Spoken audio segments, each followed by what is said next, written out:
प्रकोप में थी।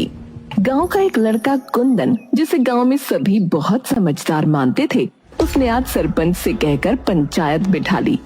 अरे भाई कुंदन, अरे गांव की तो बड़ी दुर्गति हो रही है बेटा। अरे बस उसी के लिए तो ये पंचायत बिठाई है सरपंच जी।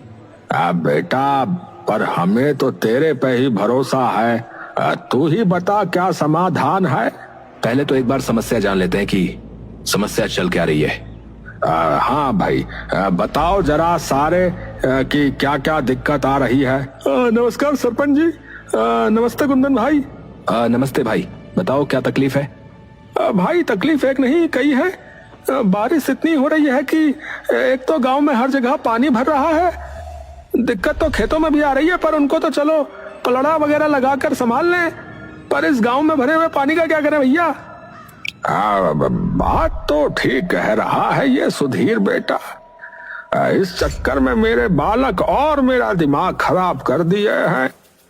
और सबसे पहली दिक्कत तो इन मच्छरों की है जो इस पानी में भिनभिना रहे हैं। कई लोगों को बीमारी हो रही है सरपंच जी।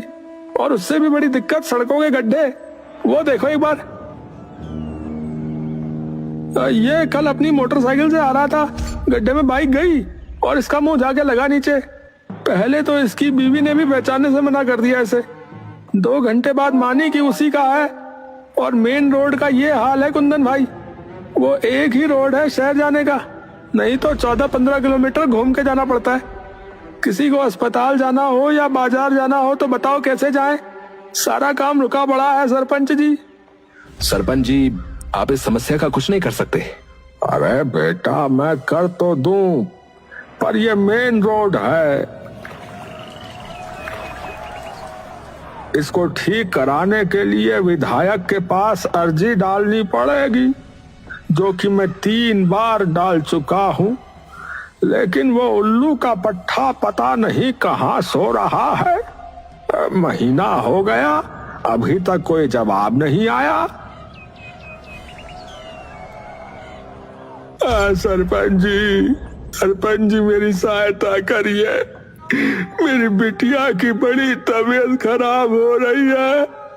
सरकारी अस्पताल गांव से बाहर है, यहाँ न कोई डॉक्टर आ रहा है और पूरा रास्ता पानी से भरा पड़ा है और अस्पताल जाने के पैसे भी नहीं है। तो अब आप ही कुछ कर सको तो कृपया कर दो। सरपंच जी, आप एक काम करो, आप इन्हें दूसरे वाले रास्ते से अस्पताल लेके जाओ। मैं विधायक के घर जाकर देख के आता हूँ कि क्या मसला है। अब ठीक है भाई, तू अपनी लड़की को मेरे घर ले आ, हम पीछे वाले रास्ते से ही चलते हैं। अरे धन्यवाद सरपंच जी, धन्यवाद। अरे कोई नहीं, तू पहुंच घर, मैं आता हूँ भाई। है सरपंच अपने घर की ओर निकल जाता है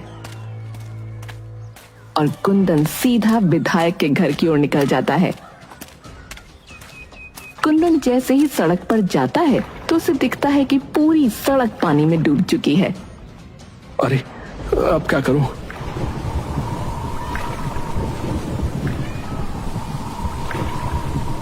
सत्यानाश, ये भी अभी ही होना था।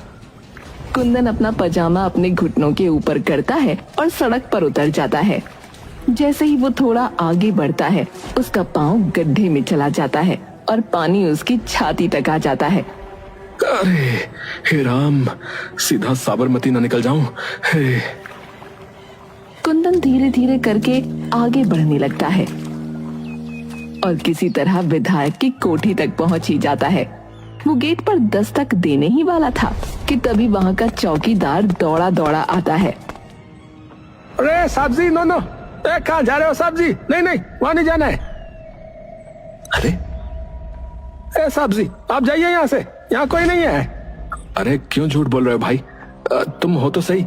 अरे साहब जी, क्या बात करते हो आप? अरे भाई, मुझे बस ये बता दो कि विधायक जी कहाँ हैं? अरे वो गांव गए हैं। गांव गए? कौन सा गांव? यही गांव है उनका? अरे आप जाओ साहब। कुंदन अब गुस्से में चौकीदार की ओर देखने लगता है, पर तभी अंदर से विधायक की आवाज आती है। अरे बहादुर, अरे मेरी गैस की गोली कहाँ रख दी?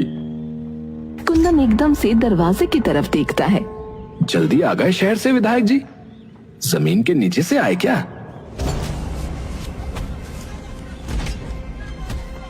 भाई, एक बार और आखिरी बार कहूंगा कि ये हाथ हटा ले। अरे आप जाओ ना साहब जी, कहीं से भी आ जाते हो। इतनी देर से कह रहा हूं रहने दे, हैं? समझ नहीं आ रही?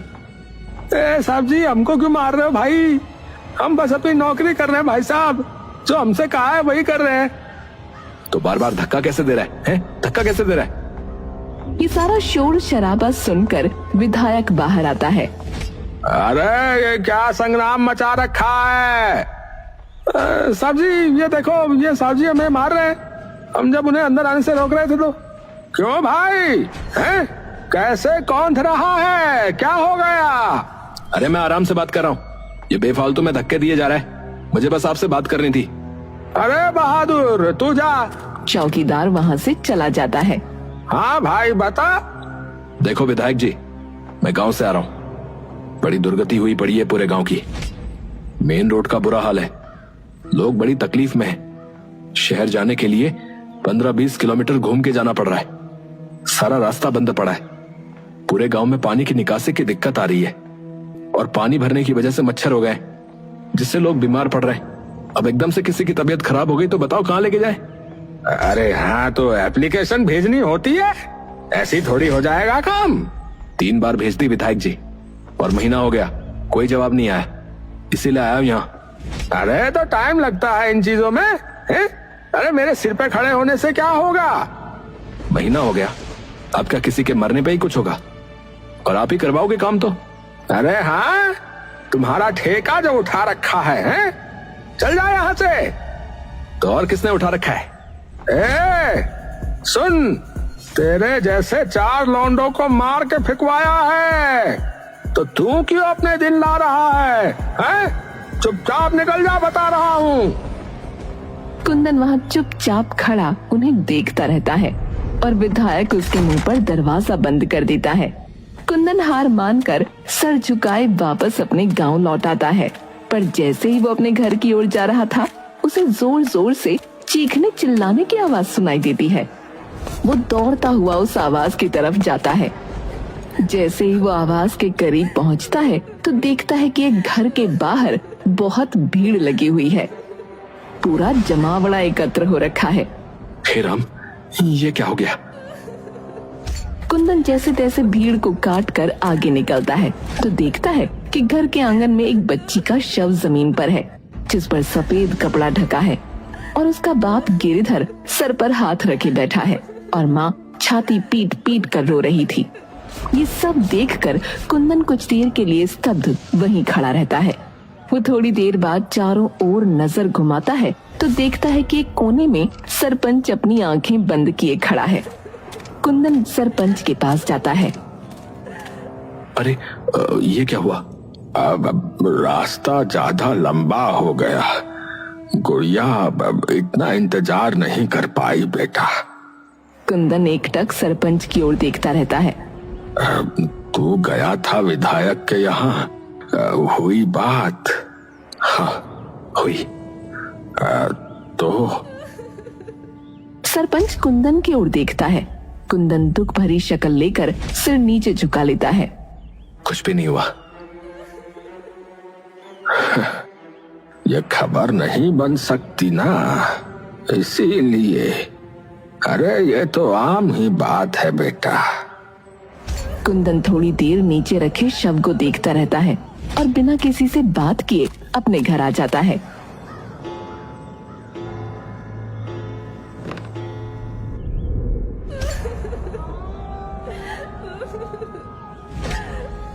तभी कमरे में कुंदन का बड़ा भाई आ जाता है। कुंदन, क्या हो गया? क्यों ऐसे लेटा पड़ा रे? कुंदन उठकर बैठ जाता है। कुछ नहीं भैया, आप आओ बैठो। क्या बात है बता? कुछ नहीं। आपको उस बच्ची का पता चला? अरे वो गिरधर की लड़की? हाँ हाँ यार, बहुत ही बुरा हुआ उस बेचारे के साथ। हाँ वो तो है। तो फिर अब तो क्या सोच रहा है? यही कि एक कोने में पड़े गांव की किसी को क्या ही पड़ी होगी। लोग खुश हैं, परेशान हैं, जी रहे हैं, मर रहे हैं, उससे किसी को क्या ही फर्क पड़ेगा। कोई एक्टर नेता साइकिल चला ले या पैदल भी चल ले तो उसकी भी खबर बन जाती है। पर हमारी जिंदगी की कीमत नील बटे सन्नाटा ही रहती है। तो अब तो क्या करेगा रे? अभी नहीं पता, पर करूंगा कुछ ऐसा कि खबर बन जाए। अगला दिन चढ़ते ही कुंदन सरपंच के पास पहुंचता है। सरपंच घर के बाहर अपने पौधों को पानी डाल रहा होता है। सरपंच जी। हाँ, अरे कुंदन, अरे आओ आओ बेटा, तुम्हारे ही बारे में सोच रहा था। जी। अब क्या करना है बेटा?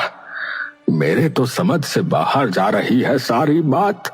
आप एक काम करो सरपंच जी, आप एक और बार आज पंचायत बिठाओ, वहीं बात करते हैं। अब ठीक है बेटा। सरपंच दोपहर चढ़ते ही गांव में पंचायत बिठा देता है, लेकिन कुंदन अभी तक नहीं आया होता।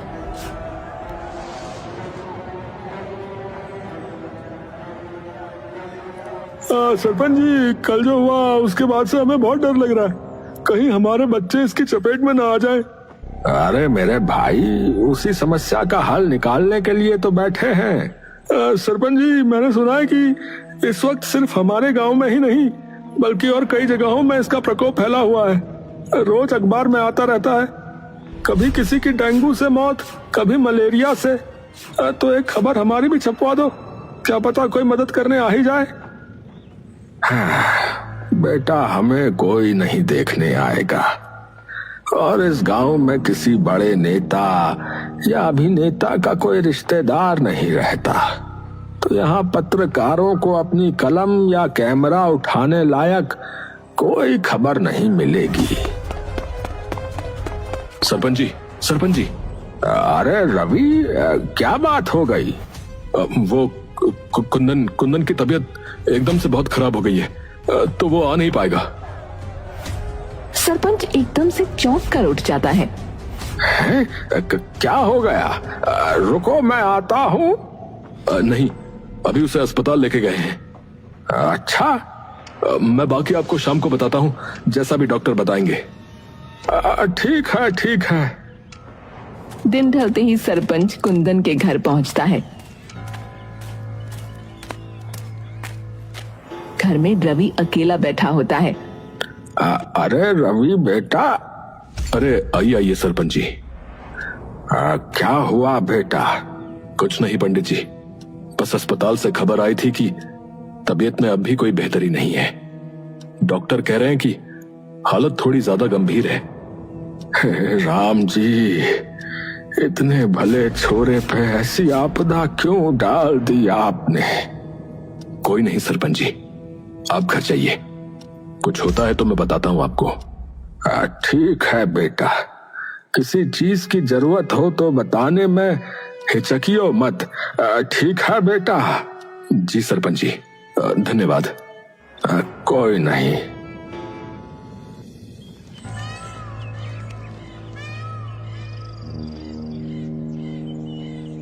तभी वो देखता है कि उसके सामने कुंदन भागा आ रहा है। अरे ये यहाँ कैसे है? कुंदन तू? हाँ सरपंच जी, मैं। अरे पर तेरी तो तबीयत बिगड़ गई थी ना? अरे वही तो बताने आया हूँ आपको सरपंच जी। है क्या? अरे मैं तो मर ही जाता सरपंच जी, लेकिन तभी मेरी मौसी है ना, जो शहर में रहती है। हाँ है, हाँ हाँ। अरे उनके एक दूर के रिश्तेदार कोई ऐसी चीज लाए जिसे लगाते ही मैं थोड़ी देर में ठीक हो गया। सरपंच ये सुनकर भौंचक्का रह जाता है। क्या कहा? हाँ हाँ सरपंच जी, सच बोल रहा हूँ। अब क्या चीज थी वो बेटा? ये तो मुझे नहीं पता, उन्होंने जैसे ही मुझे वो रस पिलाया मैं कुछ ही देर में ठीक हो गया। अरे अरे पर वो आया कहाँ से वो रस? पता नहीं, पर वो कह रही थी उनके गांव के तालाब में उसका फूल उगता है। अरे तो बेटा मंगवा ले उसे, गांव के सभी बच सकते हैं फिर ऐसी बीमारियों से। वो तो मैं करवा दूंगा, पर हमारे पास एक स्वर्ण मौका है इस वक्त गांव की सभी समस्याएं हल करने का। है? मतलब कि अगर ये बात फैल गई कि इस गांव में ऐसी दवाई है जिससे लोग ठीक हो जाते हैं, तो सारे लोग भागे भागे यहाँ आएंगे, क्योंकि इस वक्त सिर्फ हमारा गांव ही नहीं और भी कई जगह ये महामारी फैली है। हाँ, बात तो ठीक कही बेटा, पर ये सब होगा कैसे? देखिए, आप गांव के लोगों को बता दो और फिर देखो कैसे फैलती है बात। आप 10 कानों तक पहुंचाओ, 10,000 तक अपने आप पहुंच जाएगी। समझ गया। सरपंच उसी दिन जाकर गांव के कई लोगों को ये बात बता देता है। पूरे गांव में ये बात बिजली की तरह फैल जाती है। सभी लोग इसी की बात करने लगते हैं। ए, तूने सुना? उस कुंदन को एक चमत्कारी अमृत ठीक कर गया, वरना वो तो बिल्कुल मरने ही वाला था। अरे मर गया था, जिंदा हुआ वापस भैया। सुबह होते ही कई लोग सरपंच के घर भागे आते हैं। अरे सरपंच जी, सरपंच जी। अरे क्या हो गया? अरे सरपंच जी, अरे बाहर आके देखो, गांव में भीड़ जुट गई है। हैं, क्या हो गया? अरे थलपंत दी, लंबी लंबी गालियां आई हैं और लड़कियां भी। हैं? क्या बोल रहा है? सरपंच बाहर जाता है तो देखता है कि सामने कई टीवी चैनल्स की गाड़ियां आई हुई हैं। सभी पत्रकार सरपंच की तरफ भागते हैं और उनसे सवाल करने लगते हैं। एक जना पूछो सवाल बस, वरना ऐसे तो मुझे कुछ समझ में नहीं आएगा भाई। तभी उनमें से एक पत्रकार निकल कर आती है और अपने कैमरामैन को भी साथ ले आती है। नमस्कार सरपंच जी, मेरा नाम अवंतिका है, तरसों तक न्यूज से। नमस्कार नमस्कार। रोल करो। तो सरपंच जी, इस वक्त आपका गांव बहुत चर्चा में है। आपके गांव में कोई ऐसा अमृत है जो कैंसर ठीक कर देता है? क्या? ये किसने कह दिया? आप ही के गांव वालों ने। अरे इन गधों को सुनता कुछ और है, ये बोलते कुछ और है। हाँ, अमृत नहीं है, एक तरह के फूल का रस है और कैंसर ठीक नहीं होता। ये आम डेंगू मलेरिया वगैरह ठीक होता है। हमारे गांव में एक लड़का है कुंदन, वो बिल्कुल मरने ही वाला था, लेकिन जैसे ही उसने वो रस पिया वो एकदम ठीक हो गया। तो इस वक्त वो लड़का कहाँ है? अरे भाई, सरपंच तू सारी बात छोड़, पहले मुझे वो दवा दे, मेरे भतीजे की तबीयत खराब है। क्यों दे? ठेका उठा रखा है हमने। सभी कुंदन की ओर देखते हैं। ये रहा जी वो लड़का। पत्रकार भागकर कुंदन के पास चली जाती है। अरे क्यों नहीं देगा? हैं? ऐसा कैसे नहीं देगा? क्या करोगे वरना? मार के फेंकवाओगे? यही ना जो उस दिन बोले थे विधायक जी। सभी कैमरे एकदम से विधायक की तरफ घूम जाते हैं। जी, पहले तो क्या आप अपना नाम बता सकते हैं? कुंदन कुमार चतुर्वेदी। तो क्या सच ये है कि आपकी जान किसी जादुई रस ने बचाई? कुंदन एक गहरी सांस भरता है और मुस्कुराने लगता है। क्या हुआ? ये बात एकदम झूठ है। सरपंच एकदम से चौंक कर कुंदन की ओर देखता है। मतलब कि मेरी तबीयत कभी खराब ही नहीं हुई। तो फिर ये सब क्यों? मैडम एक बात बताओ, आप यहाँ आराम से आ गई? नहीं, आराम से तो नहीं, रास्ते में बहुत पानी भरा था, जिसकी वजह से आधे लोग आ ही नहीं पाए क्योंकि उनकी गाड़ी खराब हो गई और हम में से कई तो धक्के मारकर गाड़ी को यहाँ तक लाए हैं। यही हमारे साथ रोज हो रहा है, जिसकी वजह से ना हम कहीं आ पा रहे और ना कहीं जा पा रहे, और उसी वजह से एक बच्ची की मौत हो गई है। पर आपने ये सब क्यों किया? क्यों किया? ताकि आप लोग हमें देखो, हमारे हालात देखो, ताकि लोगों को पता लगे मैडम कि हम भी इसी दुनिया में रहते हैं, किसी और दुनिया में नहीं। जब हमें जरूरत थी तो आप में से कोई एक नहीं आया। पता नहीं कितनी अर्जियां, कितनी चिट्ठियां डाली, लेकिन जब अपना फायदा दिखा तो बिना किसी अर्जी के आप लोग यहाँ पर आके खड़े हो गए। और ये विधायक जी, जिनका चौकीदार मुझे ये कह के भगा रहा था कि वो यहाँ है ही नहीं, और फिर ये मुझे कहते हैं कि मैंने क्या ठेका उठा रखा है। जिन्हें पता नहीं कितनी चिट्ठियां लिखी, लेकिन मैं लिख के देता हूँ कि इन्होंने वो चिट्ठियां खोल के तक नहीं देखी होंगी। इसीलिए किया मैडम, क्योंकि हमारी जिंदगी आप लोगों को अपनी खबरों लायक नहीं लगती, तो मैंने झूठी खबर बना दी। पत्रकार थोड़ी देर तक चुपचाप खड़ी रहती है। जिस बच्ची का देहांत हुआ उसके घर का पता बता सकते हो आप? कुंदन उसे गिरधर के घर का पता बता देता है। शुक्रिया, हम में से कुछ लोग जाकर उस बच्ची के बाप से बात कर लेंगे और कुछ लोग गांव की दूसरी जगह कवर करने चले जाएंगे। धन्यवाद, और उम्मीद करता हूं कि आगे किसी के मरने या किसी जादू का इंतजार नहीं करेंगे आप लोग खबर छापने के लिए। चंडालपुर गांव में बारिश अपने पूरे प्रकोप में थी। गांव का एक लड़का कुंदन, जिसे गांव में सभी बहुत समझदार मानते थे, उसने आज सरपंच से कहकर पंचायत बिठा ली। अरे भाई कुंदन, अरे गांव की तो बड़ी दुर्गति हो रही है बेटा। अरे बस उसी के लिए तो ये पंचायत बिठाई है सरपंच जी। अब बेटा, पर हमें तो तेरे पे ही भरोसा है। तू ही बता क्या समाधान है। पहले तो एक बार समस्या जान लेते हैं कि